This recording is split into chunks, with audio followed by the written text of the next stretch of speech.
In Tokyo, the Yamanote Line is the city's lifeline, an endless green loop connecting stations from Shibuya to Shinjuku, Ikebukuro to Ueno. Millions ride it every day without a second thought. But late at night, when the platforms are empty and the lights blur past the windows, there's an old rumor among train staff that some last trains never come back. Chapter 1: A Train with No End. The neon glow of Shinjuku flickered in puddles along the platform, the air heavy with the smell of rain and faint traces of cigarette smoke from the designated corner. The last chime of the night echoed, a soft electronic melody signaling the Yamanote Line's final departure. A lone salaryman hurried aboard, his suit damp from the drizzle, the weight of an overlong day in the slouch of his shoulders. The sliding doors shut behind him with a pneumatic hiss, sealing him into a near-empty carriage. Fluorescent lights buzzed faintly overhead, reflecting off the polished steel poles and the pale green patterned seats. Outside, the city blurred into streaks of color, bright pachinko signs, vending machines humming in the dark, the occasional lantern swaying outside a late-night ramen shop. The rhythmic clatter of the train against the tracks was almost hypnotic, a steady heartbeat in the otherwise quiet night. He glanced at the in-car display, white hiragana scrolling over a black background, announcing the next station. The digital map showed the familiar green loop, but as the seconds passed, the next station name didn't change. He rubbed his eyes, thinking it fatigue. Still, the display remained frozen. The scenery beyond the window shifted from high-rise silhouettes to long stretches of darkness, then back again, as though the train had been circling without ever stopping. He checked his watch. 10 minutes had passed. No station, no announcement. The only sound was the steady drone of the wheels and the faint hum of the lights overhead. Somewhere at the far end of the carriage, a soft shuffle broke the monotony. The salaryman turned his head and froze. He wasn't alone after all. Chapter 2: The Woman in the Corner. She sat 3 rows down, pressed into the corner seat near the doors, her posture unnervingly still. A wide-brimmed black hat shadowed her face, the brim dipping low enough to hide her eyes. The fluorescent lights overhead caught on the smooth curve of her pale cheek, making her skin almost luminous against the dark wool of her coat. The salaryman shifted uncomfortably, telling himself it wasn't unusual for someone to ride this late. Still, he was sure that seat had been empty when he boarded. He glanced away, fixing his eyes on the scrolling digital display, but the station name was still frozen. The rhythmic clatter of the wheels grew louder, sharper, almost like the tapping of fingernails on glass. He looked back. The woman was still seated, but somehow, impossibly, she seemed closer. Just 1 row away now, her knees angled slightly toward him.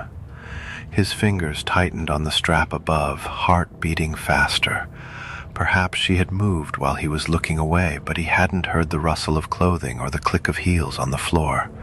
The train swayed gently, and her head tilted ever so slightly, the brim of her hat catching the harsh white light.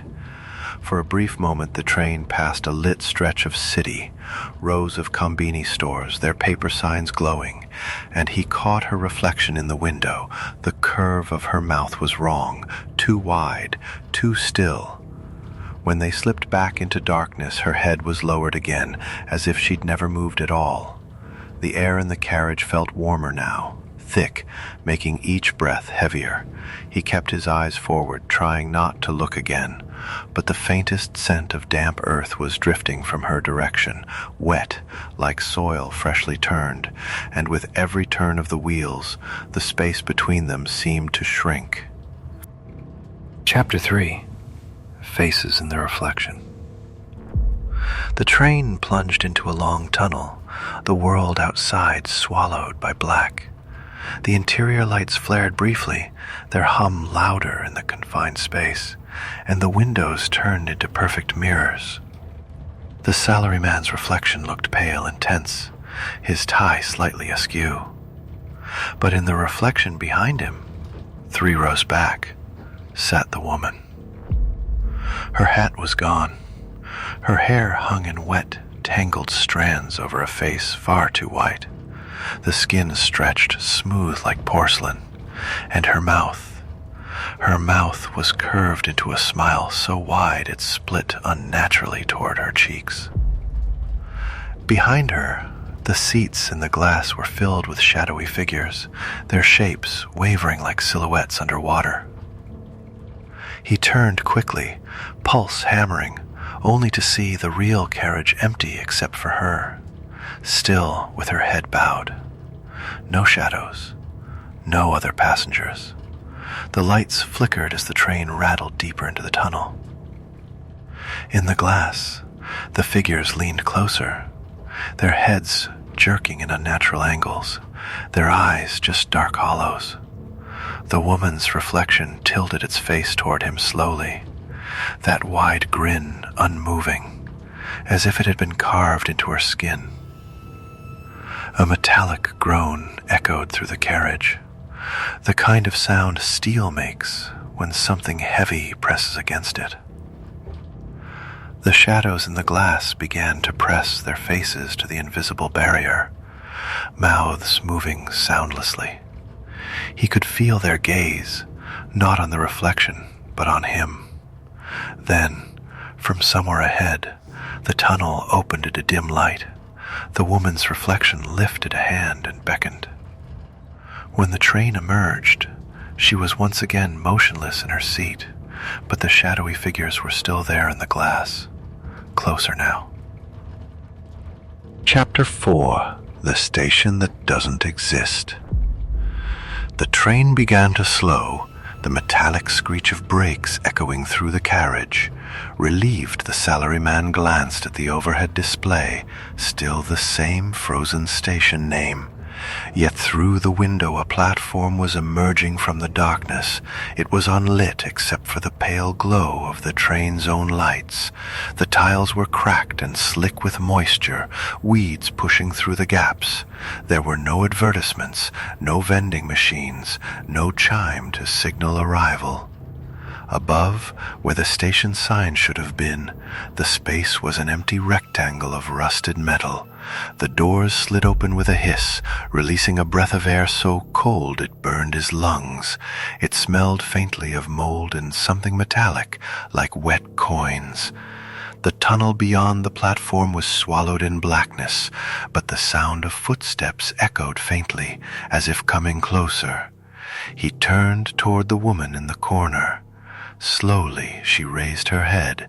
Her face was even paler under the harsh fluorescent light, and her smile, still impossibly wide, never wavered. From behind her, in the space that moments ago had been empty seats, the shadowy figures now stood fully formed. Their heads twitched at sharp, unnatural angles, their eyes fixed on him. The woman lifted one hand and curled her fingers toward herself in a beckoning gesture. The shadows surged forward, their movements jerky and insect-like, as though pulled by invisible threads. The salaryman stumbled back toward the far end of the carriage, but the open doors loomed just ahead, their darkness like a mouth waiting to swallow him whole. The PA system crackled to life, only static at first, then a single word, repeated in a low, distorted voice. "Get off." Chapter 5: The Tale of the Phantom Loop. When the salaryman's eyes opened, he was lying on a bench inside a dimly lit station. The air was warmer here, filled with the faint scent of roasted chestnuts from a distant kiosk. A uniformed station guard stood nearby, arms folded, looking down at him. "You're lucky," the guard said, voice low. "Most don't come back." The man tried to speak, but his throat felt raw. The guard sat beside him, his gaze distant, as if weighing how much to share. "Some Yamanote trains don't finish their last loop," he began. "After midnight, when the passengers are few, a train can slip. We call it the phantom loop. It keeps circling, but not the Tokyo you know. It stops at stations that no longer exist, stations that were closed decades ago after fires, accidents, suicides." The guard's voice grew quieter. "The ones you saw, those were the passengers who got off." The salaryman felt the blood drain from his face. "What happens to them?" he whispered. "They never come back to our world," the guard replied. "They stay there in that other loop.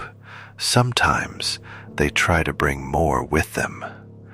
Outside, the familiar rush of a normal train pulling into the station broke the heavy silence. The guard stood and looked at him one last time. "If you ever find yourself on a Yamanote train that doesn't stop where it should, don't look at the other passengers, and whatever you do, don't follow them off the train." The next morning's newspapers reported no delays, no service interruptions, nothing out of the ordinary. But when the salaryman checked the station map on his phone, he found something strange. The name of the station where he had woken up didn't appear anywhere at all. Most people see the Yamanote Line as safe, predictable, running like clockwork. But in every system there are gaps, and in those gaps the old things wait. So, if you're ever riding the last train and the station signs stop changing, don't look at anyone else in the carriage. Don't meet their eyes, and whatever you do, stay on the train. In Japanese urban legends, the Shiden Reikon, or spirit train, is a ghostly carriage that appears on familiar routes late at night. Stories vary. Some say it appears to those close to death, others that it ferries the dead to the afterlife. Tokyo's Yamanote Line, famous for its 29-station loop, has its own folklore. Station workers whisper about phantom stops, platforms that were demolished decades ago after disasters or suicides, yet still appear to certain late-night passengers. In these tales, anyone who steps off onto those ghost stations is never seen again. Locals believe they've been taken into a shadow loop, where time doesn't pass and the trains run forever, carrying only the dead.